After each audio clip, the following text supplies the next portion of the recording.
ভোলার মধ্যে জলকুটি পার্ক, মাত্র 30 টাকা এন্ট্রি ফি দিয়ে কিভাবে আসবা, কি কি দেখতে পারবা সবকিছু থাকবে আজকের এই ব্লগে। হ্যালো এভরিওয়ান, আসসালামু আলাইকুম। আমি এখন রয়েছি ভোলার সদর খেয়াঘাট। 5 টাকা দিয়ে নৌকা পাড়ি দিতে হবে। কাউকে জিজ্ঞেস করলেই হবে যে আমরা কোস্টগার্ড পার্কে যাব, তাহলে তোমাদেরকে দেখিয়ে দিবে। এটা হচ্ছে পার্কের গেট। তোমরা অনেকে এই পার্কটা চিনো, কারণ তোমরা এখানে অনেকবারই এসেছো বা ভিডিও দেখছো।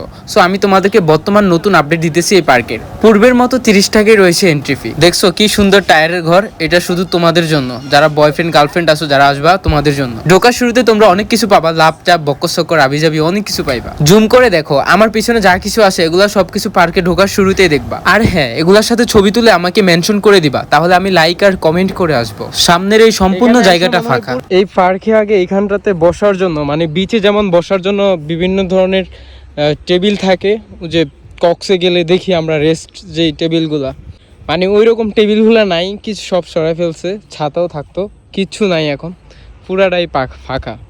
মানে মনে হইতেছে এখানে আইসা খুবই লস হইছে। এই পার্কের সবচেয়ে জনপ্রিয় পপুলার জায়গা হচ্ছে এটা। এখানে যেই আসুক না কেন এখানে ছবি তুলবেই। এটা হচ্ছে আই লাভ ভোলা লেখা, যেটা ভোলার মানুষের কাছে খুবই জনপ্রিয়। Wow, so beautiful place. সূর্য ডুবতেছে আর ভিউটা একটু দেখেন। এখানে আইসা যে একটা রিলস বানাবো, ক্যামেরা যে ধরাবো, এরকম কোনো লোক নাই। খুব কষ্ট করে দিয়ে দুইটা ছবি তোলাইলাম। আজকের জার্নিটা আমার একাই, কারণ হচ্ছে বন্ধুদের সাথে জিত করে আমি একাই আসছি, কেউ আসে নাই। ভাগ্য ভালো যে দুইজন সিনিয়র ভাই আসছিল, যাদেরকে দিয়ে আমার এই রেসটা নিছি, না হয় নিতে পারতাম না। সো তাদেরকে অনেকটাই ধন্যবাদ।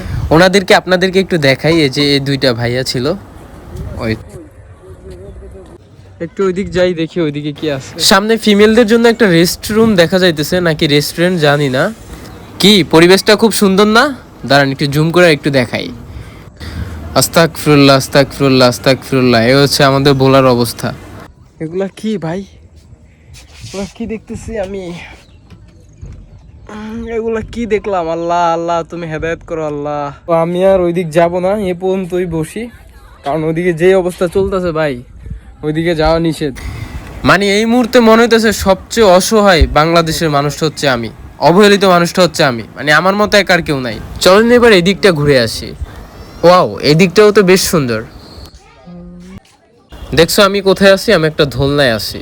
এখানে একটা দোলনাও আছে, মানে একেবারে তুমি রাজা। এই দোলনাতে উঠলে মনে করবা তুমি হচ্ছে রাজা, আর মেয়েরা উঠলে তোমরা মনে করবা তুমি হচ্ছে রানী। তুমি যদি মনে করো যে তুমি খুব একা ডিপ্রেশন ফিল করতেছো, তাহলে তুমি এই পার্কটা আসতে পারো। মাত্র 30 টাকা তুমি বেশ একটা দিন পার করে দিতে পারবা। আরো পেয়ে যাবা জলকুটি। এটাকে জলকুটি কেন বলা হয়? দেখো এখানে একটা বড় একটা দিঘি রয়েছে, দিঘির উপরে যে একটা ঘরের মতো, এটা কি ঘর বলবো, কুড়ে ঘর নাকি? আমার মনে হয় পানির উপরে কোনো কিছু দেওয়া মানেই হচ্ছে এটা জলকুটি। আমি যেটুকু জানি, তোমরা কি জানো সেটা আমি জানি। বাই দ্য ওয়ে গাইস, এখানে ছবি তুলে কিন্তু অনেকটাই সুন্দর আসে, আর আমাকে এখানে ছবি তুলে ভিডিও করে সাহায্য করছে ওরা। তোমাদেরকে অনেক ধন্যবাদ ভাই। গাইস তোমাদেরকে কিন্তু আমি সবকিছু দেখাই দিছি যে এখান দিয়ে বের হয়ে যাইতেছি, আর তোমরা যদি এখানে এসে থাকো তাহলে বুঝতেই পারবা যে আমি তোমাদেরকে সবকিছু দেখাইছি, কোনো কিছুই বাদ যায়নি। চলে যাচ্ছি এখান থেকে আজকের মতো। Bye bye, tata.